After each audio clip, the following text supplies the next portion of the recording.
பங்குச்சந்தையில் கிட்டத்தட்ட 15 லட்சம் கோடி ரூபாய் அளவிற்கு இன்வெஸ்டர்ஸை வந்து ராஜேஷ் எக்ஸ்போர்ட்ஸ் அப்படின்ற ஒரு நிறுவனம் ஏமாற்றி இருக்கிறதாக ஒரு தகவல் வெளியாகி இருக்கு. உண்மையிலே இந்த ராஜேஷ் எக்ஸ்போர்ட் அப்படின்ற நிறுவனம் என்ன செஞ்சது, எப்படி பங்கு சந்தையை ஏமாற்றினார்கள்? சிபிஐ, இடி, பேங்க் பிளஸ் சிபி, இந்த 4 பேருடன் நல்ல ஒரு ஆசீர்வாதத்தில் இருந்தார். நான் எப்பேற்பட்ட தொழில் வேணால் செய்யலாம் இந்தியாவில் என்ற ஒரு உதாரணத்தை டொமஸ்டிக் இன்ஸ்டிடியூஷன் இன்வெஸ்டர்ஸ்ல இந்த பிஜேபி அரசாங்கம் வந்த பிறகு ஒரே ஒரு இன்ஸ்டிடியூஷன் மட்டும் முதல்ல போய் வாலண்டரியா வாண்டான வண்டியில் ஏறு. எவ்வளோ பர்சன்ட்னு கேட்டிங்கன்னா, சொற்பமாக இருந்த 2%, 3% இருந்த டிஐ ஹோல்டிங்ல மேஜரா வரக்கூடியது யார் என்று கேட்டால் எல்ஐசி. தங்களுடைய எதிர்காலத்தை கருதி எல்ஐசி நிறுவனத்துல மிகப்பெரிய அளவுக்கு இன்வெஸ்ட் பண்ணி வச்சிருக்கிறாங்க. அப்ப நான் இந்த பணத்தை கையாளும் பொழுது ரொம்ப கேர்ஃபுல்லா கையாளணும். 2018-19 வரைக்கும் ராஜேஷ் எக்ஸ்போர்ட்ஸா இருக்கக்கூடிய நிறுவனத்தில் 8000 கோடி தான் வருகிறது. புரிஞ்சு போச்சுங்களா? இவங்க டேக் ஓவர் பண்ணதுக்கு அப்புறம் இவங்க என்ன ஸ்டாண்ட் வைக்கிறாங்கன்னா, இந்த கம்பெனியை டேக் ஓவர் பண்ணது எங்களோட ராஜேஷ் எக்ஸ்போர்ட்ஸ் ஸ்டாண்டலோன் இது கிட்டத்தட்ட 2% தான் ரெவென்யூ, பாக்கி 98% அவங்களோட ரெவென்யூன்னு சொல்லிட்டாங்க. சுவிட்சர்லாந்து இருக்கக்கூடிய இங்கதான் பிரச்சனை பெருசா வருது. ஆக்சுவலா 2014 இந்த பங்குகள் நான் வாங்கியிருந்தால் சரி ஒரு 90 ரூபாய்க்கு வாங்கியிருப்பேன். ஆனால் இவர்களும் இந்த செபியும் இந்த பிஜேபி கவர்மெண்ட்டும் இந்த ராஜேஷ் கூட்டு சேர்ந்ததா, கூட்டு சதியினே கூட நீங்க சொல்லலாம். ஆக்சுவலா சேர்ந்தால் பங்கின் விலை எவ்வளவு சேர்ந்தது? 10 மடங்கு உயர்ந்தது. அப்ப காமன் மேன் எத்தனை பேர் அதுல பணம் போட்டிருக்காங்க? இனி 29 கோடி இன்வெஸ்டர்ஸ் இருக்கிறாங்க. அதுல 30% ரீட்டைல் இன்வெஸ்டர்ஸ் இருக்கிறாங்க. இவர்கள் ஏமாற்றியது யாரை என்று கேட்டால், அரண்சை நண்பர்களுக்கு வணக்கம்.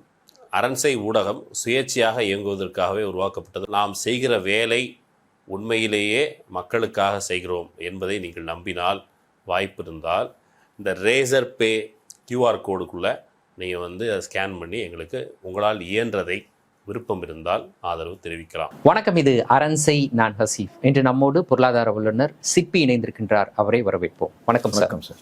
பொதுவா பங்கு சந்தை அப்படின்னே எளிய மக்களுக்கு அதை பற்றியான போதுமான புரிதல் இருக்காது அப்படின்னு ஒரு பொதுவான ஒரு கருத்து நிலவுது. அதனால பங்கு சந்தையில நிலவக்கூடிய ஊழல், ஏமாற்று வேலைகள் இவற்றை பற்றியெல்லாம் நம்ம பேசுறது அப்படின்றது பொதுமக்களுக்கு எந்த வகையிலையுமே பயனுள்ளதாக இருக்க போறது இல்லை. அவங்களுக்கும் அவங்களுடைய வாழ்க்கைக்கும் பங்குச்சந்தைக்கும் என்ன தொடர்பு அப்படின்ற கேள்வி அவர்களிடம் இருக்குது அப்படின்ற மாதிரி பலர் சொல்லுவாங்க.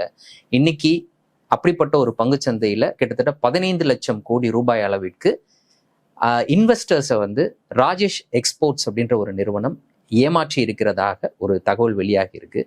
இந்த ஏமாற்று வேலை எப்படி நடந்தது, இதன் மூலமாக பொதுமக்களினுடைய அன்றாட வாழ்க்கையில அது எப்படிப்பட்ட பாதிப்பை ஏற்படுத்துது, அதுல இன்வெஸ்ட் பண்ணாத நபர்களுக்கும் எப்படி பாதிப்பை ஏற்படுத்துது அப்படின்ற மாதிரி கொஞ்சம் விளக்குனீங்கன்னா ரொம்ப நல்லா இருக்கும். இதற்கு முன்னர் பங்குச்சந்தை அப்படின்னோட நம்மளுக்கு எல்லாருக்கும் ஞாபகம் வருது 90s அர்ஷத் மேத்தாவோடது, அதற்கு பிறகு 2000 ராமலிங்க ராஜு சத்யம் கம்ப்யூட்டர்ஸோடது, அப்புறம் சமீபத்துல அதானியினுடைய ஏமாற்று வேலைகள், இப்படி லைனா சொல்லிக்கிட்டே வரலாம். அதனுடைய தொடர்ச்சியா இன்னைக்கு ராஜேஷ் எக்ஸ்போர்ட்ஸ் அப்படின்ற ஒரு நிறுவனம், அந்த நிறுவனத்தை நம்பி முதலீடு செய்த முதலீட்டாளர்களை ஏமாற்றி தங்களுடைய நிறுவனத்தினுடைய அந்த மதிப்பை உயர்த்தி காட்டி இருக்கிறார்கள். அதன் மூலம் பங்கு சந்தையை ஏமாற்றி இருக்கிறார்கள் அப்படின்னு அந்த நிறுவனத்துக்கு எதிராக செபி, பங்குச்சந்தையினுடைய ஒழுங்குமுறை அமைப்பு, அவங்களுக்கு எதிராக ஒரு உத்தரவை பிறப்பிச்சிருக்கிறாங்க. நீங்க இனிமேல் இந்த செபி நீங்க பங்குச்சந்தை இதுல தலையிடக்கூடாதுன்னு அதனுடைய ஒன் ஆஃப் த டிரெக்டர்ஸை இன்ஃபார்ம் பண்ணியிருக்காங்க. உண்மையிலே இந்த ராஜேஷ் எக்ஸ்போர்ட் அப்படின்ற நிறுவனம் என்ன செஞ்சது, எப்படி பங்கு சந்தையை ஏமாற்றினார்கள்? ராஜேஷ் எக்ஸ்போர்ட்ஸ் என்று சொல்லக்கூடிய ஒரு சாதாரண நகைக்கடை. ஓகே, அப்படி புரிஞ்சுக்கலாம். ஏன்னா பாமரனுக்கு நீங்க ஆரம்பிக்கும் போதே சொல்லிட்டீங்க, பாமரனுக்கு புரியுற மாதிரி இதை எடுத்து போயிடும். பங்குச்சந்தை ஓரியன்டா நான் கடைசியில வரேன், எளிமையா இருக்கணும் மக்களுக்கு. ஏன்னா இதுல ஜுவல்லரி சம்பந்தப்பட்ட ஒரு விஷயம் இருக்கனால மக்கள் விழிப்பா இருக்க வேண்டும். ஜுவல்லரி நகைக்கடைகள் என்றால் விழிப்பா இருக்க வேண்டும் அப்படின்னு எடுத்துட்டு போவாங்க. ஆக்சுவலா ஸோ இந்த இந்தியாவில் உங்களுக்கு ஓரளவுக்கு தெரியும், தங்க நகை என்பது பொறுத்த வரைக்கும் தங்க நகை, வைர நகை எல்லாம் சேர்ந்து ஜுவல்லரி என்று சொல்லுகிறோம். இதை பொறுத்தவரை கிட்டத்தட்ட ஒரு 15,000 கோடி முதல் 50,000 கோடி ஆர்கனைஸ், அன்ஆர்கனைஸ் எல்லாம் போட்டீங்கன்னா ஒரு மேக்சிமம் 1.5 லட்சம் கோடி வந்தா பெரிய விஷயம்.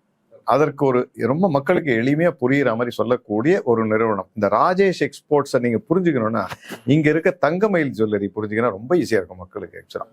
ஸோ தங்கமயில் ஜுவல்லரி என்பது ஆண்டுக்கு, அதுவும் பப்ளிக் லிஸ்டட் கம்பெனி என்று சொல்லுவார்கள்.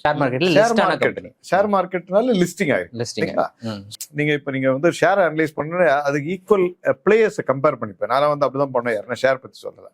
அப்ப தங்கமயில் என்று சொல்லும் போது கிட்டத்தட்ட ஒரு 9,000 கோடி வருமானம் உள்ள கம்பெனி.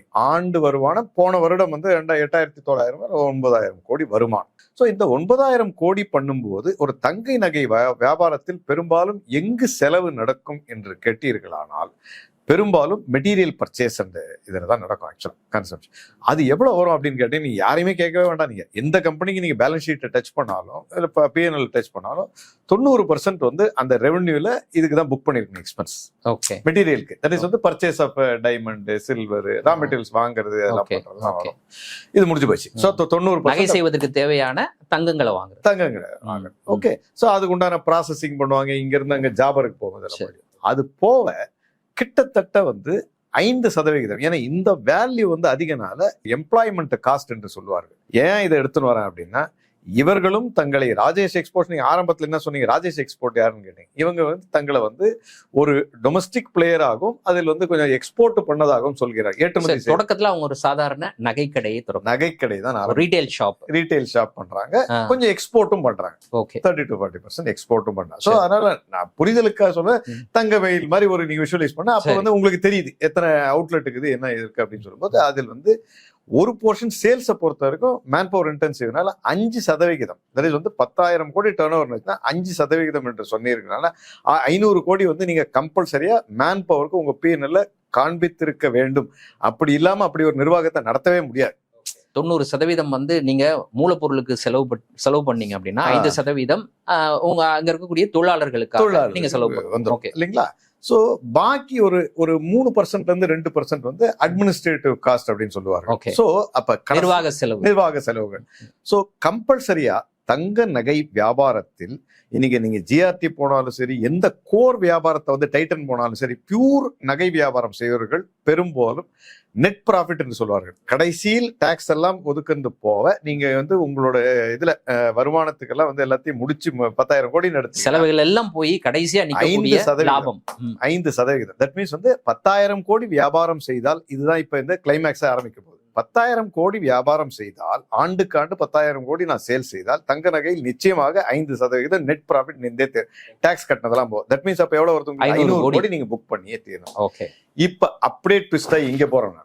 இப்ப ராஜேஷ் எக்ஸ்போர்ட்ஸ் பற்றி சொல்லக்கூடிய குற்றச்சாட்டுகள்ல முக்கியமானதை சொல்லிடுறேன். இவர்கள் தங்களை கடைசியாக 25-26 இது சொல்லும் போது 7,26,000 கோடி ஏதோ ஒரு ஆண்டு வருமானம் சொல்கிறார்கள். ஆண்டு வருமானம் 7,26,000 கோடி, 7.26 lakh crore. ஓகே, அதற்கு சொன்ன குற்றச்சாட்டு இது வந்து இவங்க சொன்ன சப்போர்ட்டிங் டாக்குமெண்ட்ஸ் வந்து நாங்க வந்து 2 கம்பெனி, வால்கன்னி ஒரு கம்பெனி வந்து அக்வயர் பண்ணோம், மைன்ஸ் ஒன்று அக்வயர் பண்ணோம், அதனால டர்ன் ஓவர் மாறிச்சு. வாட் எவர் இட் மேபி, நீங்க என்னதான் பண்ணியிருந்தாலும் பேசிக் கோர் வியாபாரம் வந்து நீங்க நகையில் இருப்பதால் இவர்களோட நீங்க சொன்ன கணக்கு, இப்ப நம்ம உங்களுக்கு தங்கமயில பத்தி பேசும்போது சொன்னதுல வந்து அப்ப நீங்க 7 லட்சம் கோடி என்று வைத்தீர்களானால் 35,000 கோடி ரூபாய் நெட் ப்ராஃபிட் வந்திருக்கணும் இல்லைங்களா. சோ 35,000 முடியலையா, சரி அட்லீஸ்ட் ஒரு 20,000 கோடி இருந்திருக்கணும். எவ்வளவு இவங்க புக் பண்ணியிருந்தார்கள் என்றால் 180 கோடி. வெறும் 180 கோடி. 180 கோடிக்கும் இன்னும் கம்மி. ஒரு அந்த 5 வருஷம் பேலன்ஸ் ஷீட் எடுத்து பார்க்கும்போது ஆண்டுக்கு ஆண்டு இவருக்கு புக் பண்ணியிருக்கக்கூடிய ப்ராஃபிட் ஆகப்பட்டது சில இடங்களில் 40 கோடியும் புக் பண்ணியிருக்கிறார்.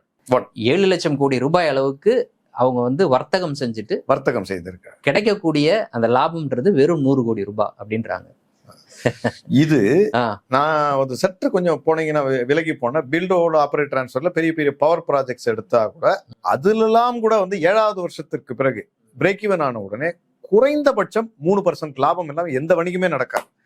ஃபர்ஸ்ட் 7 இயர்ஸ் வந்து இன்கம் இருக்காது, டோல் போட்டாலும் சரி இது பண்ணாலும் சரி, ஆனால் 3% இருக்கும். ஸோ அப்படி வச்சிங்கனாலும் இங்க இடிக்குது. இங்க சந்தேகம் நம்பர் 1. இதை வந்து ரைஸ் பண்றது முதல்ல ரைஸ் பண்றது யார் அப்படின்னு கேட்டீங்கன்னா 2014 இந்த பிரச்சனை ஆரம்பிச்சாச்சு. 2014 மணி லைஃப் என்ற பத்திரிகை தேபு சக்கரவர்த்தின்றவர் வந்து அப்போல இருந்தே ரைஸ் பண்ணிட்டு இருக்காரு. பத்திரிகையாளர், ஒரு பாம்பே பேஸ் பத்திரிகை.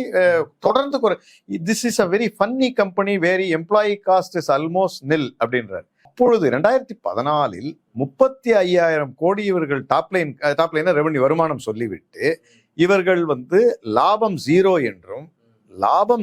என்றும் சொற்பமான 30 கோடி வந்து இவங்களோட எம்ப்ளாயி காஸ்ட்னு சொல்றாங்க.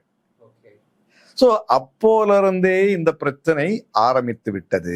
சோ 2014 இந்த பிரச்சனை வருது. 2014 தான் முதல்ல இந்த பிரச்சனை வருது இந்த கம்பெனிக்கு அகைன்ஸ்டா வருது. ஓகே. சோ அப்பவே இவங்க என்ன சொல்றாங்க, இந்த கம்பெனி தொடங்கப்பட்டது 80கள் ஆரம்பித்தது. இப்ப நீங்க கேட்ட கேள்வியில இன்னொரு ரெலவன்ஸ் இருக்கு.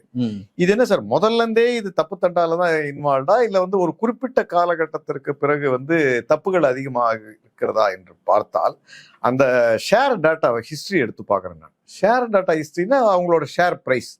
ஓகே, இவர்கள் வந்து கிட்டத்தட்ட இன்னைக்கு வந்து 29 கோடி ஷேர் ஹோல்டர்ஸ் இருக்காங்க. 29 கோடி ஷேர் ஹோல்டர் இருக்காங்க. அதுல வந்து ஒரு ஃபேஸ் வேல்யூ ₹1 என்று சொல்லுவாங்க.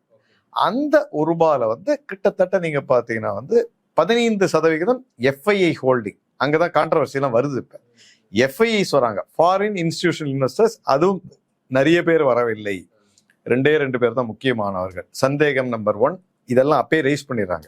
டொமஸ்டிக் இன்ஸ்டிடியூஷனல் இன்வெஸ்டர்ஸ்ல இந்த பிஜேபி அரசாங்கம் வந்த பிறகு ஒரே ஒரு இன்ஸ்டிடியூஷன் மட்டும் முதல்ல போய் வாலண்டரியா வாண்டான வண்டியில் ஏறுது. எவ்வளவு பர்சன்ட்னு கேட்டீங்கன்னா, சொற்பமாக இருந்த 2%, 3% இருந்த டிஐ ஹோல்டிங்ல மேஜரா வரக்கூடியது யார் என்று கேட்டால் LIC, பொதுத்துறை காப்பீட்டு நிறுவனம். மக்களினுடைய பல லட்சம் கோடி ரூபாய் பணத்தை ஹேண்டில் பண்ணக்கூடிய பொதுத்துறை மக்களுக்கான நிறுவனம். அந்த நிறுவனம் இப்படியாக ஃப்ராடா இயங்குவதாக இப்போது குற்றம் சாட்டப்பட்டிருக்கக்கூடிய அந்த கம்பெனில இன்வெஸ்ட் பண்றாங்க, மக்கள் பணத்தை இன்வெஸ்ட் பண்றாங்க. சோ ஒரு டிஐ இன்வெஸ்ட் பண்றாங்க அப்படின்னு சொன்னாலே அவங்களுக்கு இன்டர்னல் போர்டு அப்ரூவல் இருக்கும், சேர்மன் அப்ரூவல் இருக்கும். இது வந்து இந்த கம்பெனியை பத்தி ஆல்ரெடி வந்து மணி லைஃப் போன்ற பத்திரிகை எல்லாம் கான்ட்ரவர்சிஸ், அக்கௌண்டிங் சரியில்லைன்றாங்க. தெரிந்தும் இவர்கள் கிட்டத்தட்ட ஒரு 6 வருடத்தில் 3% இருந்தது 15% வரை செல்கிறது. That is total share. இந்த மெக்கானிசம், இப்போ நான் ஒரு பொதுத்துறை நிறுவனம், நான் வந்து மக்களினுடைய பணத்தை ஹேண்டில் பண்றேன். மக்கள் வந்து தங்களுடைய எதிர்காலத்தை கருதி LIC நிறுவனத்துல மிகப்பெரிய அளவுக்கு இன்வெஸ்ட் பண்ணி வச்சிருக்கிறாங்க. அப்ப நான் இந்த பணத்தை கையாளும் பொழுது ரொம்ப கேர்ஃபுல்லா கையாளணும். நான் எங்கேயாவது கொண்டு போய் இதை இன்வெஸ்ட் பண்றேன் அப்படின்னா அதுல ரிட்டர்ன்ஸ் கிடைக்கும், கண்டிப்பா ரிட்டர்ன்ஸ் கிடைக்கணும். ஏன்னா இது மக்கள் பணம், ஏன் பணம் கிடையாது. ரிட்டர்ன்ஸ் கிடைக்கணும்ன்றதை நான் யோசிக்கணும். அந்த நிறுவனம் ஒரு லீகலா செயல்படக்கூடிய நிறுவனமாக இருக்கு, சட்டப்பூர்வமாக செயல்படணும். அதுல இந்த மாதிரியான பிரச்சனைகள் இருந்தா நான் இன்வெஸ்ட் பண்ணக்கூடாது. இதையெல்லாம் உறுதி செய்யக்கூடிய வகையில LICல மெக்கானிசம் இருக்கா? இருக்கு. சரி, இப்ப நீங்க வேர்ல்ட் ஓவர் எங்க போனாலும் சரி, ஒரு அந்த அனலிஸ்ட் என்று சொல்வார்கள். தட் இஸ் வந்து இந்த மாதிரி வந்து ஈக்விட்டி அனலிஸ்ட பண்றதுக்கு ஒரு LICக்குள்ளேயே ஒரு ரிசர்ச் ஆர்கனைசேஷன் இருக்கும். LICக்குள்ளேயே இருக்கும். மியூச்சுவல் ஃபண்ட்ல எவ்வளவு போடலாம், இண்டிவிஜுவல் கம்பெனிஸ்ல எவ்வளவு போடலாம், அந்த மாதிரி எல்லாம் அவங்க இதெல்லாம் பார்ப்பார்கள். ஃபுல்லா நோட்ஸ் பார்ப்பாங்க, ஷெட்யூல் பார்ப்பாங்க, டைரக்டர்ஸ் கமெண்ட்ஸ் பார்ப்பாங்க. எல்லாத்தையும் பார்த்துட்டு இதுல சில தவறுகள் இருக்கா மாதிரி தெரியுதுங்க, இது வேண்டாம் என்று பரிந்துரை நிச்சயமாக செய்திருப்பார்கள். ஒரு சின்ன டவுட் இருந்தா கூட இன்வெஸ்ட் பண்ண கூடாதுன்னு நீங்க இப்படி புரிஞ்சுக்கோங்க. மத்த FIIஸே வேண்டாம், டிஐ விட FIIs இன்னும் காஷியஸா இருப்பாங்க. ஒரு இந்தியன் கம்பெனிக்குள்ள இப்ப நான் நிறைய கம்பெனிஸ், வெளிநாட்டு முதலீட்டாளர்கள் உள்நாட்டுல நம்ம முதலீட்டு பண்ற முதலீட்டாளர்களை விட அதிகமாக கவனத்தோடு இருப்பாங்க. மிக கவனம். நான் இப்ப அவங்களே இதுல இன்வெஸ்ட் பண்ண தயாராக இல்லை. நான் சொல்வது எப்ப 2014க்கு முன்னரே அந்த கம்பெனி ஏதோ சம்திங். ஏன்னா 2014 காலகட்டத்திலேயே இவர் 35,000 கோடி ஒரு வருமானத்தை புக் பண்ணி விட்டு, நான் டைட்டனை விட பெரிய ஆள் என்று பத்திரிகையில் இவர் பேட்டி கொடுத்திருக்கிறார். டைட்டன் நிறுவனத்தோட நாங்க பெரிய ஆள். அப்பவே வந்து பத்திரிகைகள்லாம் வந்து இதை வந்து ஒரு சந்தேக கண்ணோட, இவர் எங்க வியாபாரம் பண்றாரு, எங்க கடை போட்டிருக்காரு, என்ன பண்ணிருக்கிறாருன்னு சொல்லிட்டு ஒரு சந்தேகம் வரும்போதே உங்களுக்கு ஆல்மோஸ்ட் வந்து பப்ளிக் இதாகிறாங்க. ஆனால் இதெல்லாம் மீறி ஆரம்பிச்ச தப்பு எங்க ஆரம்பிச்சதுன்னு கேட்டீங்கன்னா, LIC என்ற நிறுவனம் 3% இருந்த DI holding, domestic institutional investor என்பதில் ஒரே நிறுவனமாக உள்ளே சென்று 15% பங்குகள் நிறுவனத்தோட ஷேரை எப்படி வாங்கியிருக்குன்னு கேட்டீங்கன்னா, அந்த காலகட்டத்தில் எல்ஐசி வரதுக்கு முன்னாடி ப்ரமோட்டர்ஸ் ஹோல்டிங் வந்து அதிகமா இருக்கு இந்த கம்பெனில. ப்ரமோட்டர்ஸ்னா தன்னோட அந்த ஓனர், நீங்க சொல்லக்கூடிய அந்த மேத்தா என்பவருடைய ஹோல்டிங் அதிகமாக இருக்குது. அதர்ஸ் என்ற பேரில் அவங்க சொந்தக்காரர்கள் கொஞ்சம் வைத்திருப்பார்கள். எஃப்ஐ வந்து ஒரு 14%. அது இவங்களோட ஒரு எனக்கு தெரிஞ்சு ஃபேக் கம்பெனி மாதிரி தான் தோணுது அந்த கம்பெனி பாத்தீங்கன்னா. ஏன்னா வேற யாரும் எஃப்ஐ செபியோட ரெகுலேஷன் அடிப்படையில ப்ரமோட்டர்ஸோட அந்த ஹோல்டிங் வந்து ஒரு பர்சன்டேஜ் தான் இருக்கும். 70% இருக்கும். பப்ளிக் ஹோல்டிங் கொடுத்தே எக்ஸீட் போக கூடாது, அது எக்ஸீட் ஆகக்கூடாது. ஓகே, அது நீங்க பண்ணீங்கன்னா closely held public limited company தனியா வச்சுட்டு போயிடுங்க. ஓகே, சோ இப்ப இந்த இடத்துல என்ன பண்றாங்கன்னா ஒரு அண்டர்ஸ்டாண்டிங் ஓடுது. நீங்க கேட்டீங்க இல்லையா, பிஜேபிக்கும் இதற்கும் தொடர்பு இருக்கா என்றால் சந்தேகம் எங்கு வருகிறது என்றால் 2014க்கும் 2019க்கு இடையே படிப்படியாக ப்ரமோட்டரோட ஷேர் ஹோல்டிங் குறைந்து அதனை இவர் வாங்குகிறாங்க. எல்ஐசி வாங்கும்போது அப்ப என்னது, எப்பயுமே ஒரு டிஐ வாங்குறாங்கன்னு சொன்னீங்கன்னா ஒரு மார்க்கெட்ல அந்த நியூஸை கொடுப்பாங்க, இவர் வாங்குறாரு அவரு வாங்க. அப்ப மக்களோட சென்டிமெண்ட் எப்படி இருக்கும், நம்மளோட டிமாண்ட் அதிகமாகும் போது மக்களும் போய், இதுதான் வந்து டிப்பிக்கல் இந்தியன் மைண்ட்.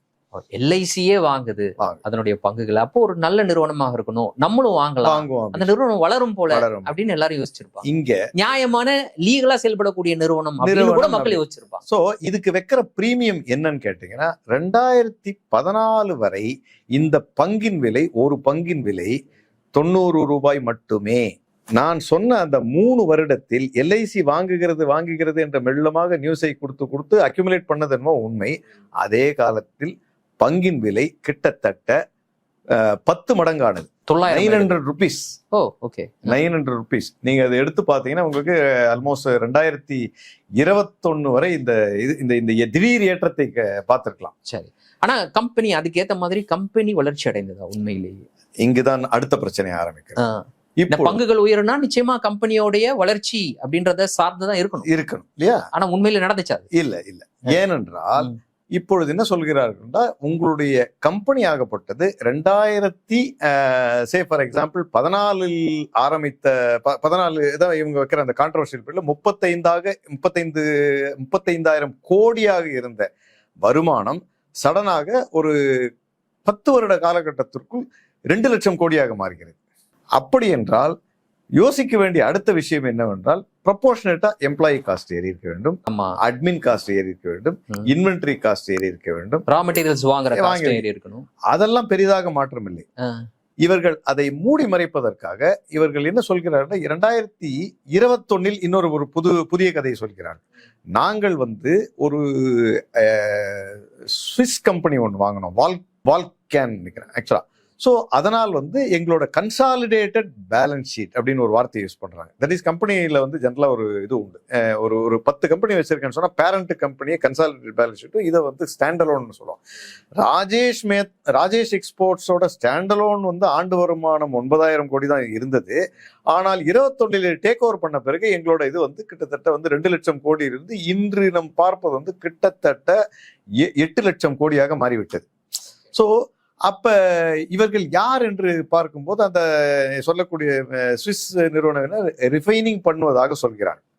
சரி, ஓகே, அப்படி என்றால் இன்ட்ரி மாடல்ல வந்து அங்க கேள்வி, அங்கதான் பிரச்சனை ஆரம்பிக்குது. இப்ப அப்ப இந்த வருமானத்திற்கான பரிமாற்றங்கள் எங்கே அப்படின்னு கேட்கிறாங்க. இவர்கள் கொடுக்க மறுக்கிறார்கள். கம்பெனியினுடைய மதிப்பு உயர்ந்ததற்கு காரணம், நாங்க சுவிட்சர்லாந்துல இருக்கக்கூடிய ஒரு கம்பெனியை விலைக்கு வாங்கிட்டோம். அந்த கம்பெனியில வரக்கூடிய வருமானம், இங்க இருக்கக்கூடிய வருமானம், இதை எல்லாத்தையும் சேர்க்கும் பொழுது இவ்வளவு பெரிய தொகையா வருது அப்படின்னு ப்ரொமோட்டர் சொல்றாங்க. ராஜேஷ் எக்ஸ்போர்ட் சொல்றாங்க. அதோட டைரக்டர்ஸா இருக்கக்கூடிய ஒன் ஆஃப் த டைரக்டர்ஸா இருக்கக்கூடிய ராஜேஷ் மேத்தா சொல்றாரு. சரி, இப்போ செபி கேட்கக்கூடிய கேள்வி, சரி இதற்கான டிரான்சாக்ஷனுக்கான ஆதாரங்களை கொடுங்கன்னு கேட்கிறாங்க. அவங்க தர மறுக்கிறாங்க. 2018-19 வரைக்கும் ராஜேஷ் எக்ஸ்போர்ட்ஸா இருக்கக்கூடிய நிறுவனத்தில் 8,000 கோடி தான் வருகிறது.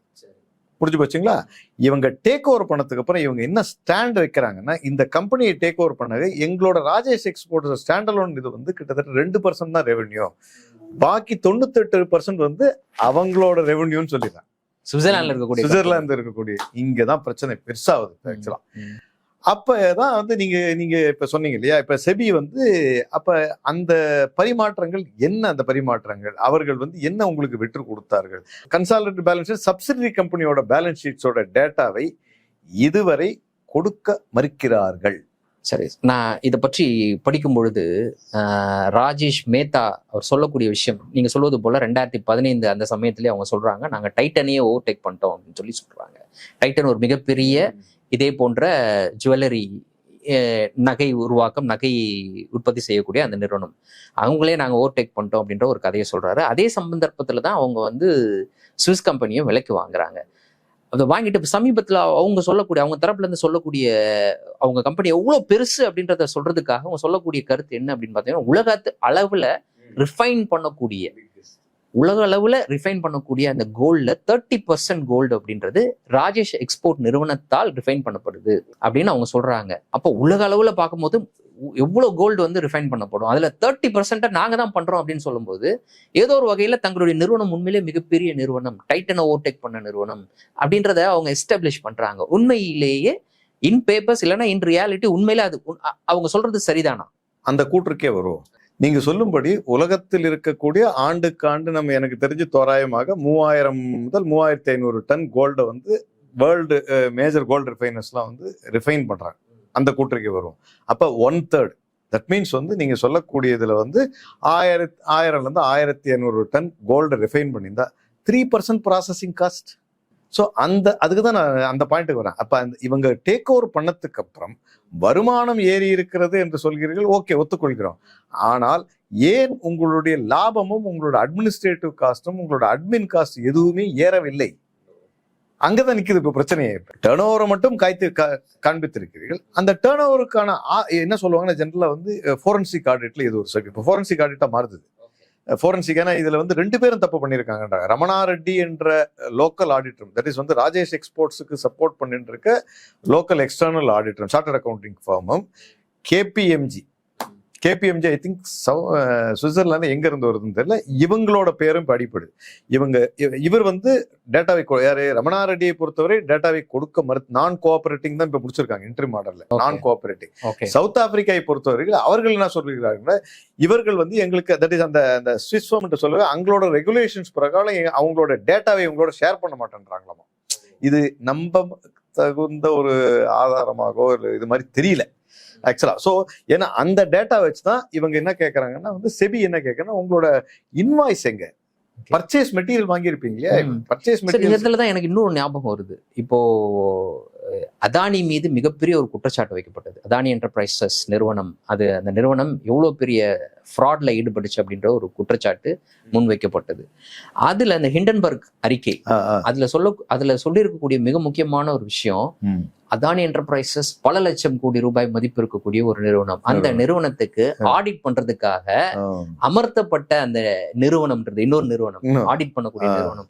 அது வந்து ரொம்ப ஒரு மும்பைல இருக்கக்கூடிய ஏதோ ஒரு பழைய பாலடைஞ்ச கட்டடத்துல ஒரு ஃப்ளோர்ல செயல்படக்கூடிய ஒரு மிக சிறிய நிறுவனம் அப்படின்றத அவங்க சுட்டி காட்டினது எனக்கு இப்ப ஞாபகம் வருது. நீங்க சொன்னதுனால இன்னொரு பாயிண்ட் சொல்றேன். இந்த ஆடிட்டர் நீங்க சொன்னக்கூடிய இவர் கைப்பாவை ஆடிட்டர், இந்த ரமணா ராவ் என்ற ஆடிட்டர் கைப்பாவை என்பதற்கு 3 குற்றச்சாட்டுகள் சொல்கிறார்கள். நம்பர் 1, ஒரு போர்ட்ல வந்து ஒரு எக்ஸ்பென்ஸ் இன்வெஸ்ட் பண்றீங்க. ஆக்சுவலா இவங்க இன்னொரு ஃபர்ம் ஒன்று டேக் ஓவர் பண்ணிருக்காங்க நீங்க 24-25. அதர் தான் இந்த ஃபர்ம் பண்ணும்போது வந்து ஜென்ரலா என்னன்னா போர்டோட ரெசல்யூஷன் வரணும்.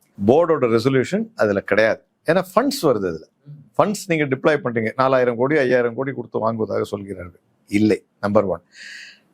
மேத்தா, தட் இஸ் இந்த ராஜேஷ் மேத்தா என்று சொல்லக்கூடிய தன்னோட தனிப்பட்ட அக்கௌண்ட்டுக்கு கிட்டத்தட்ட 350 கோடி பரிவர்த்தனை ஆனதாக சொல்கிறார். நிறுவனத்துல இருந்து தன்னோட ஓன் அக்கௌண்ட்டுக்கு ட்ரான்ஸ்ஃபர் பண்ணிக்கிறார். அது வந்து போர்டு மீட்டிங்ல போர்டு ரெசல்யூஷன் ஆனதற்கு அப்புறம் தான் இந்த முடிவுகளை எடுக்க முடியும். போர்டு ரெசல்யூஷன் இல்லை, ஆடிட்டர் அதற்கும் கையெழுத்து போட்டிருக்கார்.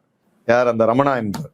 ஓகே, நீங்க கேட்ட கேள்விக்கு தெளிவான பதில் வந்திருக்கும். அப்ப தனக்கு கைப்பாவையாக இருக்கக்கூடிய ஆடிட்டர்ஸை ஆடிட் பண்ணக்கூடிய நிறுவனங்களை இவங்க இந்த மாதிரியான பெரு நிறுவனங்கள் அமர்த்திக் கொள்கிறது. இது வந்து ஒரு பேட்டர்னாவே நடந்துட்டு 2014க்கு பிறகு இது ஒரு பேட்டர்னாவே இந்தியாவில் நடந்து கொண்டிருக்கிறது. நான் இது வந்து டிப் ஆஃப் த ஐஸ்பர்க்ல மணிலை போன்ற நிறுவனங்கள் வந்து திரும்ப திரும்ப பேசுவதால் தான் இது வெளியே வருகிறது. இல்லாட்ட இது வெளியே வந்திருக்கு. ஏன்னா 10 வருடமாக இந்த மணிலை போராடி கொண்டிருக்கு இந்த கம்பெனிக்கு எகெயின்ஸ்டாக. 3வது குற்றச்சாட்டாக வைக்கப்படுவது, ஒரு சேர்மன் என்பவர் ஒரு ஜெனரல் என்ன சொல்றோம், ஆடிட் கமிட்டியில அவருக்கு வந்து ரைட்ஸ் இருக்காது. சேர்மன் என்பவர் வெளியில் இருக்கலாம், ஓகே, ஒரு போர்ட் மீட்டிங்ல கலந்துக்கலாம். இது வந்து அவருக்கு ஸ்ட்ராட்டஜி பாலிசி, விஷன் பாலிசியில போடலாம். ஏன்னா வந்து ஆடிட் கமிட்டி என்பது ஒரு இண்டிபெண்டான ஒரு வியூ கொடுக்கக்கூடிய, அதில் இவர்தான் முக்கிய. ஸோ அப்ப அந்த பாயிண்ட்டும் இன்று வந்து செபியில் வந்து பெரிய கருத்தாக வருகிறது. 4வது முக்கியமான பாயிண்ட் சொல்லிட்டு இதை முடிச்சிடுறேன். ஆக்சுவலா என்ன ஆகுதுன்னு சொன்னீங்கன்னா, இண்டிபெண்டன்ட் டைரக்டர்ஸ் அதுல வந்து இருக்கிறார்கள். ஆனால் நீங்கள் அப்படி நடத்துவீர்களா என்று தெரியாது. நானும் அப்படி ஒரு நிர்வாகத்தை நடத்துவதா தெரியாது. ஒரு 7 லட்சம் கோடி கம்பெனியில் 5க்கும் அதிகமான இண்டிபெண்டன்ட் டைரக்டராக இருக்கக்கூடிய கம்பெனியில் ஒருவருக்கும் இதுவரை ஒரு காசு சம்பளமாக சென்றதில்லை, சிட்டிங் ஃபீஸ் சென்றதில்லை. ஃப்ரீயா ஒர்க் பண்ணிட்டு இருக்காங்க. அதுதான் இப்ப அடுத்த கேள்வியாக வைத்தது. யார் இப்படி வந்து சேரிட்டி நடத்தக்கூடிய லெவலுக்கு எந்த நிறுவனம் செயல்படுகிறது என்பது அடுத்த கேள்வி. ஆனா யாருமே வரமாட்டாங்க, யாரும் செக் பண்ண மாட்டாங்க, யாரும் இந்த கணக்கு வழக்கு நம்ம கிட்ட கேட்க மாட்டாங்க அப்படின்ற ஒரு எண்ணம் தானே சார் இந்த மாதிரியான விஷயம் செய்ய வைக்குது. கடைசியில் அப்போ இதை கண்காணிக்கக்கூடிய அமைப்பு இருக்குல்ல. ஆமா சார், அதனுடைய செயல்பாடு மேலதான் இப்ப நம்ம கொஸ்டினே ரைஸ் பண்ணணும். சார் நீங்க கரெக்டா ஆரம்பிச்சீங்க. நீங்க அதானி நம்ம ஒரு முறை பேசி இருக்கிறோம் நினைக்கிறேன். அதானி சப்ஜெக்ட் பேசும்போதும் செபியோட சுச்சேதா சப்ஜெக்ட் பேசும்போது அந்த சப்ஜெக்டை கடைசி வரை அவர் இன்சைட் ட்ரேடிங் பண்ணி கொண்டிருக்கிறார் என்று பேசும்போது அந்த சப்ஜெக்டை பத்தி கவலைப்படவே இல்லை. செபி என்ற ஒரு மக்கள் நம்பக்கூடிய முழுதும் குருட்டு நம்பிக்கையாக செபி நமக்கு ஒரு போர்வையாக இருக்கிறது, அதனால் துணிந்து நம் பணத்தை இறக்கலாம் என்று சொல்லக்கூடிய இடத்தில் ஆல்ரெடி வந்து அதானியில் செபி யார் என்று காட்டிவிட்டது. இப்பொழுது 10 வருடமாக மணி லைஃப் சொல்லியும் இப்பொழுது 2024 ஒரு இன்வெஸ்டர், ஒரு ரீட்டைல் இன்வெஸ்டர் வந்து செபிக்கு கம்ப்ளைண்ட் மார்க் பண்ணி ஐ திங்க் ஒரு கேஸ் ஃபைல் பண்றாரு. அப்படிதான் இந்த பிரச்சனை வெளியில வருது. வெளியில ஒரு சாதாரண இன்வெஸ்டர் ஒரு 10 ஷேர் வாங்கியிருப்பாரு. 10 ஷேர் வாங்கியிருப்பார். ஸோ 10 ஷேர்ன்றது இன்னைக்கு என்ன ஒரு 10,000 ரூபாய் வச்சுக்கோங்க, 9,000 10,000. அவர் எழுப்பி அவர் விரட்டிய காரணத்தால செபி வந்து கார்னர்டுன்னு தான் நான் பாக்குறேன். வேற வழி இல்ல செபிக்கு. இன்னும் நல்லா பாருங்க, ஆக்சுவலா செபி வந்து இது வரைக்கும் வந்து இந்த கேஸ் வந்து 3 வருஷமா 4 வருஷமா நடந்துட்டு இருக்குன்னு நினைக்கிறேன். மெல்லமாகத்தான் செயல்பாடுகளை செய்கிறது, ஒரு மின்னல் வேகத்தில் செயல்படவில்லை. நீங்க முதல்ல ஆரம்பிக்கும் சொன்ன மக்கள் பணம் என்று சொன்னீர்கள். நான் அதுல வந்து ஒரு முக்கியமான விஷயம் சொல்றேன். எங்க மக்கள் பணம் போயிருக்கு, இப்ப போய் மாட்டின்னு இருக்குன்றத பாருங்க. நீங்க 2014 இந்த பங்குகள் நான் வாங்கியிருந்தால் சரி ஒரு 90 ரூபாய்க்கு வாங்கியிருப்பேன். ஆனால் இவர்களும் இந்த செபியும் இந்த பிஜேபி கவர்மெண்ட்டும் இந்த ராஜேஷ் கூட்டு சேர்ந்ததா, கூட்டு சதியினே கூட நீங்க சொல்லலாம். ஆக்சுவலா சேர்ந்தால் பங்கின் விலை எவ்வளவு சேர்ந்தது? 10 மடங்கு உயர்ந்தது. அப்ப காமன் மேன் எத்தனை பேர் அதுல பணம் போட்டிருக்காங்க? இன்னைக்கு 29 கோடி இன்வெஸ்டர்ஸ் இருக்கிறாங்க. அதுல 30% ரீட்டைல் இன்வெஸ்டர்ஸ் இருக்கிறாங்க. இவர்கள் ஏமாற்றியது யாரை என்று கேட்டால் முழுதும் 30%, 29 கோடியில் 29 கோடி மக்கள், 29 கோடி ஷேர்ஸ் வச்சுக்கோங்களேன். அதுல ஏமாந்தது 30% மக்கள். அதோட அந்த சாதாரண மக்கள் தான் இன்வெஸ்ட் பண்ணி வச்சிருந்தாங்க. இப்போ இந்த ஃப்ராடு வெளியில தெரிஞ்சதுக்கு பிறகு செபி ஒரு தடை உத்தரவு பிறப்பிச்சதற்கு பிறகு அந்த பங்குகளினுடைய மதிப்பு 10% கம்மியா இருக்கு. இல்ல இன்னும் மோசம். அது ஆக்சுவலா ஒரு பீக் போனது வந்து தட் இஸ் வந்து நான் சொன்ன 95ல இருந்த பங்கின் விலை 2014 95க்கும் 2014 மிக 100க்கும் விலை அதிக கம்மியாக இருந்த விலை 900 சென்றது. நேற்றைய பங்கின் விலை 95 ரூபாய். 11 வருஷத்துக்கு முன்னாடி இருந்த அந்த விலைக்கு இப்ப நீங்க கேட்ட கேள்விக்கு பதில் கிடைத்து விடுகிறதா? அப்ப இது பொதுமக்கள் பணம் தானே இது. இப்ப 900 ரூபாய் கொடுத்து அந்த 900 வாங்கினவங்க ஒரு பங்கு தட் இஸ் வந்து 810 ரூபாய் நஷ்டம். இன்னைக்கு அவங்க நஷ்டம். எத்தனை பேர் ஏமாந்துருக்கு, நீங்க அப்படி பாருங்க. ஒரு பங்கு ஒரு ஆள்னே வச்சுக்கோங்க ஒரு ஜோக்குக்காக. அப்ப என்னாச்சு? அப்ப கிட்டத்தட்ட 30 கோடி பங்குகளில் கிட்டத்தட்ட 10%, that is 10 kodi worth of material which was originally costing 900 rupees, 9,000 rupee பங்கா இருந்து பழையபடி எவ்வளவுக்கு வந்திருக்கிறது? அப்ப இது செய்தது கூட்டுச்சதின்னா யாரை நீங்க இதுல இன்க்ளூட் பண்ணோம்? LIC, department of company affair, அதுவும் வருது இப்ப இதுல. ஏனென்றால் department of company as per company law board பிரகாரம் எவ்ரி மந்த்லி தட் இஸ் உங்களோட balance sheet, PNL, quarterly AGM proceedings கம்பல்சரியாக இவர்களிடம் ஃபைல் செய்ய வேண்டும். ஆர்பிஐக்கும் ஒரு காப்பி செல்ல வேண்டும், செபிக்கும், ஏன்னா லிஸ்டிங் ஆகிறதால் செபிக்கும் செல்ல வேண்டும். அது மட்டும் இல்லை, கம்பெனி லா போர்டுக்கும். இப்போ இவர்கள் நேஷனல் ஃபினான்ஷியல் ரிப்போர்ட்டிங் அத்தாரிட்டி கிட்ட ரெஃபர் பண்ணியிருக்கேன் அப்படின்றாங்க. ஏன்னா இவங்க வந்து ஃபுல்லாக ஃபினான்ஷியல் மேனிப்புலேஷன். என்னை பொறுத்தவரையில் இது வந்து சாலிடாக இது வந்து மணி லாண்டரிங் கேஸோன்ற சந்தேகம் எனக்கு வருது. ஆக்சுவலாக இவர்கள் வியாபாரமே செய்யவில்லையோ. ஷுப் ஜுவல்லர் என்று இவர்கள் ஒரு கதை சொல்கிறார்கள். அந்த கதையை நான் இதுவரை வந்து சென்னையில் அந்த கடையை நான் பார்த்ததே கிடையாது. என் கண்ணுக்கு தென்பட்டதும் தங்கமயில் ஜுவல்லரி செயல்பட்டு இருக்கிறது, கல்யாண ஜுவல்லரி. ஏனென்றா இவர்கள் தான் மார்க்கெட் லீடர்ஸ் இன்னைக்கு சென்னையை பொறுத்தவரையில். இவர்கள் ராஜேஷ் ஜுவல்லரின்னு நானும் கேள்விப்பட்டதில்லை. ஷுப் ஜுவல்லரி என்று சொல்கிறார்கள். சோ ஒரு பெரிய நிறுவனம் நடத்துவதாக சொல்லிக்கிட்டு ஆனா பணத்தை கையாண்டு இருக்கிறார்கள். மக்களிடமிருந்து இன்வெஸ்ட்மெண்டா பணத்தை வாங்கியிருக்கிறாங்க, அவங்களோட சொந்த அக்கௌண்ட்டுக்கு டிரான்ஸ்ஃபர் பண்ணியிருக்கிறாங்க. ஆனா உண்மையிலேயே தொழில் அவங்க சொல்லக்கூடிய அளவுக்கு மிகப்பெரிய அளவுக்கு நடந்துச்சா நடக்கலையா அப்படின்றதான் கேள்வி. இதை கண்காணிக்க வேண்டிய அமைப்புகள் கண்காணித்தனவா அப்படின்றது ஒரு கேள்வி. ரொம்ப முக்கியமான ஒண்ணு, இப்படிப்பட்ட நிறுவனத்துல இந்தியாவினுடைய பொதுத்துறை, மிகப்பெரிய பொதுத்துறை நிறுவனம் பெரிய அளவுக்கு இன்வெஸ்ட் பண்ணிருக்கு அப்படின்னு.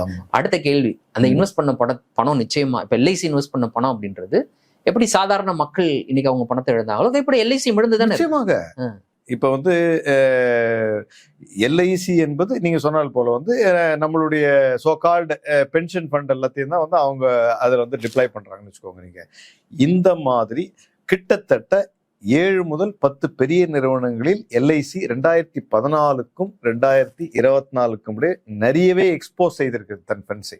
அதானி உட்பட. சோ இதெல்லாம் வந்து பெரிய கேள்விக்குறியாக இருக்கிறது.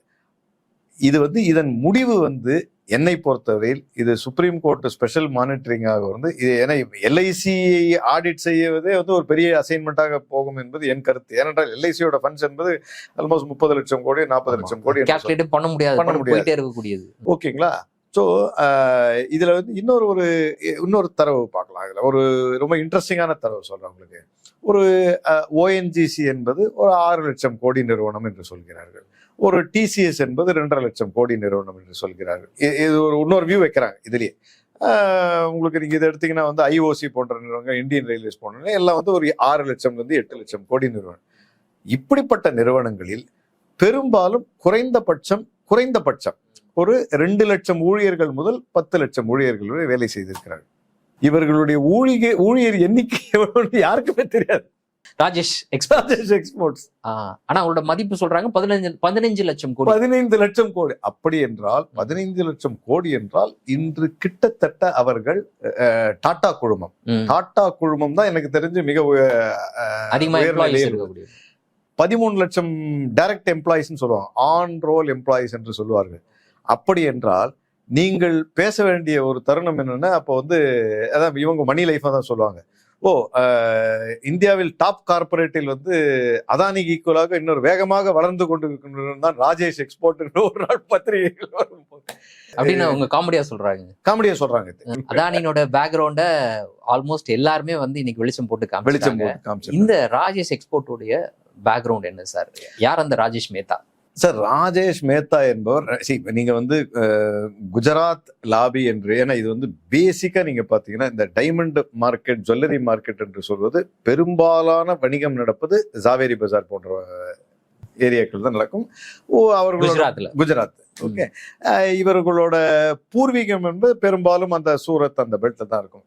இங்கிருந்து ஆரம்பித்தவர்கள் இவர்கள் இந்த 2014 பிறகு என்னன்னா ஒரு விஷயம் நடந்தது. இந்த மிட் கேப் ஸ்மால் கேப் ஒரு கான்செப்ட் பேசுவாங்க, நீங்க கேள்விப்பட்டிருப்பீங்கன்னு நினைக்கிறேன். ஆக்சுவலா பங்குச்சந்தையில் 3 உண்டு. லார்ஜ் கேப் நிறுவனங்கள் என்றால் மார்க்கெட் கேபிடலைசேஷன். இன்னைக்கு என்னோட மொத்த பங்கோட மார்க்கெட் வேல்யூ எவ்வளோன்னு கேட்டீங்கன்னா கிட்டத்தட்ட 25,000 கோடி மேல இருக்குன்னு வச்சுக்கோங்களேன். அப்போ வந்து இவங்களை வந்து லார்ஜ் கேப்ல எடுத்துருவாங்க. 5,000 கோடிக்கு கீழே ஒரு நிறுவனத்தின் மார்க்கெட் கேப் இருந்தால் அதனை ஸ்மால் கேப் என்று சொல்லுவாங்க. 5,000க்கும் 25,000 மிட் கேப் என்று சொல்லுவாங்க. இது என்ன ஆனது என்று கேட்டால் இந்த 2014க்கு பிறகு இந்த தட் இஸ் ஐபிஓ என்று சொல்வார்கள், இனிஷியல் பப்ளிக் ஆஃபரிங். யார் வேண்டுமானால் இன்று பங்குச்சந்தையை நாடலாம் என்று சொல்லும் போது இன்னைக்கு அந்த ஸ்லாப் உடைத்தார்கள் என்று சொல்வதை விட அந்த ரெகுலேஷன், நீங்க முதல்ல கேட்டீங்களா இந்த செபி வந்து எங்க நீங்க தலையிட்டு இருக்கணும் அப்படின்னு கேட்டீங்கன்னா, ஐபிஓ போகும்போதே நீ இந்த மார்க்கெட்டுக்கு தகுதியான நபரா இன்று அது மிகவும் தளர்ந்திருக்கிறது. அதுதான் இதோட பிரச்சனை. நான் அந்த மாதிரி டியூ டிலிஜென்ஸ் நான் பண்ணியிருக்கேன். யார் வேணாலும் ஐபிஓ இஷ்யூ பண்ணலான்ற மாதிரி வந்துருச்சு. அது மட்டுமல்ல, அவர்கள் கிரியேட் பண்ணுகிற பேஸ் டாக்குமெண்ட், நாங்கள் 20 வருஷம் ஆல்ரெடி நாங்கள் பெரிய பிளேயர் ஒரு டாக்குமெண்ட்டை கிரியேட் பண்ணி அதனால் எங்களுக்கு இவ்வளவு பிரீமியம், தட் இஸ் வந்து ஒரு ஃபேஸ் வேல்யூ என்பது 10 ரூபாய் ஷேர் என்றால் நீங்க அப்ளை பண்ணும்போது 90 முதல் 130 வரை நீங்க எவ்வளவு அப்ளை பண்றீங்களோ அதுக்கேற்ற மாதிரி நான் பார்த்து, சில பேர் என்ன பண்ணுவாங்கன்னா அதை நம்பி என்ன பண்ணுவோம் 130க்கே அப்ளை பண்ணுவோம் அப்படின்னு சொல்லிட்டு 5 ஷேர் அது கிடைக்கட்டும் அப்படின்னு. ஸோ இது நான் ஏன் இந்த பாயிண்டை சொல்லுகிறேன் என்றால், இந்த ஸ்மால் கேப் இது இந்த மாதிரி தவறுகள் நடப்பது பெரும்பாலும் 2014க்கு பிறகு லார்ஜ் கேப்ல ரொம்ப நடக்கிறது இல்லை. நடக்குது, இப்போ அதான் நீ லார்ஜ் கேப்ல தான் போயிடுதுன்னு வச்சுக்கோங்களேன். ஆனால் இந்த செபி ரெகுலேஷன்ஸும் மானிட்டரிங் குறைந்ததால் 2014க்கு பிறகு ஸ்மால் கேப்பு மிட் கேப்பு படிப்படியாக இந்த மார்க்கெட்டை ரொம்ப ஈஸி மணி மார்க்கெட்டா எடுத்துக்கிட்டாங்க. இதுல அதுதான் இதோட பிரச்சனை. என் கம்பெனியை நான் வந்து பூதாகரமாக காமிச்சு நான் வந்து ஷேர் மார்க்கெட்டுக்குள்ள போய் மக்களிடம் வந்து என்னோட ஷேரை வித்து ஈஸியா பணத்தை என்னால திரட்டி கொள்ள முடியும். அந்த பணத்தை நான் வச்சு நிறுவனம்லாம் ரன் பண்ணணும்னு அவசியம் என்னுடைய பர்சனல் அக்கௌண்ட்டுக்கு டிரான்ஸ்ஃபர் பண்ணிக்க முடியும். இதற்கு மெருகு சேற்றும் போல் நடந்த இன்னொரு விஷயம் என்னவென்றால், கோவிடுக்கு பிறகு விளையாட்டாக நம்ம கோவிடுக்கு முன்பு இருந்த டிமேட் அக்கௌண்ட் ஹோல்டர்ஸ் கம்மி, உங்களுக்கு தெரியும் நினைக்கிறேன். கோவிட் காலகட்டத்தில் 8 கோடியாக மாறியது டிமேட் அக்கௌண்ட்.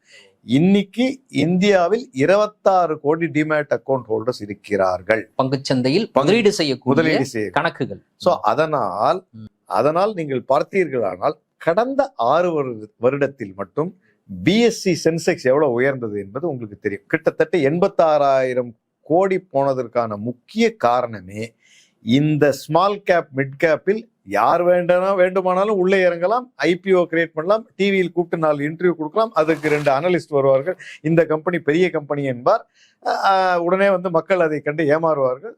அதுக்கு பிறகு இன்வெஸ்ட் பண்ணுவாங்க. சில கம்பெனிகள் இந்த கம்பெனியை பொறுத்தவரை பெரும்பாலும் எனக்கு தெரியுது ஆல்மோஸ்ட் வந்து இது இன்னொரு 1 இயர்க்குள்ள இது நிச்சயமாக ஒரு பெரிய பிரச்சனையை போய் மாட்டும் என்பது நிச்சயம். சரி, இறுதியாக இவ்வளவு பெரிய ஃப்ராட்ல நான் ஈடுபடுறேன் அப்படின்னா எனக்கு வந்து ஒரு பொலிட்டிக்கல் பேக்கிங் அப்படின்றது இருந்தால்தான் செய்ய முடியுமா? செய்ய முடியும், நிச்சயமாக.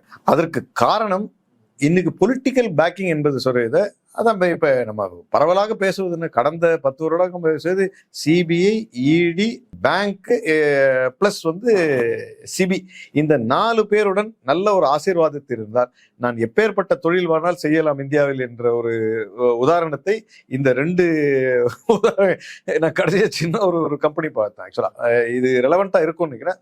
சுஸ்லான் என்ற ஒரு கம்பெனியும் இப்ப அடுத்த கான்ட்ரவர்சியில வந்து நீ கேள்விப்பட்டிருப்பீங்க. இந்த கம்பெனி சுஸ்லான் ஒரு 16 ரூபாய் இருந்த கம்பெனி, இழுத்து மூடிய கம்பெனி, அவ்வளவு 400 கோடி டியூஸ் நினைக்கிறேன்.